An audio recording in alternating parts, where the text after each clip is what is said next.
On a Tuesday morning in 1995, 5 men boarded Tokyo's subway with packages they'd never opened themselves. I've studied the logbooks myself. What struck me wasn't the scale of the plot, it was how ordinary it looked on paper until the moment it didn't. Aum Shinrikyo had been building toward this for years, not in some hidden bunker but in plain sight. The cult operated yoga studios, they recruited software engineers, they had a chemical weapons lab disguised as a research facility. And on March 20th, 1995, they were ready to execute what they called Salvation Day. Let me take you back further. The cult began in 1984, founded by Shoko Asahara, a half-blind yoga instructor with apocalyptic visions. He claimed he'd achieved enlightenment. He said he could see people's past lives. Most importantly, he preached that the world would end in nuclear war and that Aum alone could save humanity. His followers believed him. Hundreds became thousands. By the early 1990s, Aum had roughly 10,000 members. They weren't all true believers. Some were there because they'd been isolated, sleep-deprived, financially drained. The cult demanded everything: money, identity, your old life. They offered salvation in return. And Asahara, he positioned himself as the only person standing between humanity and extinction. That kind of power over people's minds doesn't come cheap. It requires control, coercion, and eventually, violence. By 1995, Aum had begun producing weapons. Sarin gas, botulinum toxin. They tested sarin on sheep in Western Australia. They'd attempted to weaponize anthrax, and they'd done all of this while Japanese authorities, hampered by privacy laws and bureaucratic caution, largely looked the other way. The cult wasn't hiding anymore. They were operating openly, but nobody in power seemed to realize what they were building. March 20th, 1995, Monday night, Asahara held a meeting with his inner circle. He was convinced the police were closing in. He believed Japan's military was about to attack Aum's compound. He decided it was time. Salvation Day would proceed. 5 teams were assembled. Each would board a different subway line. Each would carry packages wrapped in newspaper. Each carried sarin in plastic bags with sharpened umbrellas meant to puncture the containers.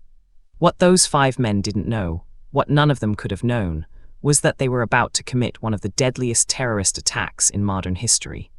6:00 a.m. Tuesday, March 21st. The first team boarded the Maranauchi line heading toward Ikebukuro Station, the second the Hibiya line, the third the Chiyoda line. At 8:08 a.m. the first sarin was released. One of the attackers simply punctured the bag with his umbrella and walked away. Colorless, odorless, deadly. Within seconds, commuters began collapsing. What happened next spiraled with terrifying speed. Sarin attacks the nervous system. Your pupils constrict, you lose bladder control, you can't breathe. Commuters who'd been reading newspapers moments before were gasping on the floor. Panic spread like the gas itself. Station attendants had no idea what they were facing. Hospitals received patients with symptoms they'd never seen before. Doctors didn't know how to treat it. By 9:00 a.m., Tokyo was in chaos. The media had no context. The government had no immediate answers. 5,000 people were injured. 13 were dead, though the final toll would climb. And here's what haunted investigators. 5 men had just walked away. They melted into the city. None of them were arrested at the scene. The police didn't even know who they were looking for yet. I've read witness statements. People described the smell, sweet, chemical, wrong. Some said they felt their legs give out. Others remembered the sound, screaming mixed with the hiss of escaping gas. One woman was carrying her daughter. She made it out. Her daughter didn't. That gap between what people knew and what was actually happening, that's where the real terror lived. The investigation moved fast after that. Within days, police raided Aum compounds across Japan.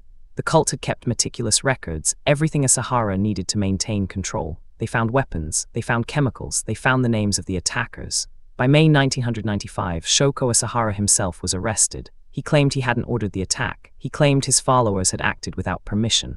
Nobody believed him. The trials lasted years. 6 Aum members were sentenced to death for the attack itself. Others received life sentences for related crimes. Asahara's trial became a media circus. He sat in the courtroom sometimes silent, sometimes rambling about cosmic conspiracies. In 2004, he was executed. 4 others followed, but the sentences didn't undo what happened on that March morning. What I found most unsettling wasn't the violence itself, it was what preceded it.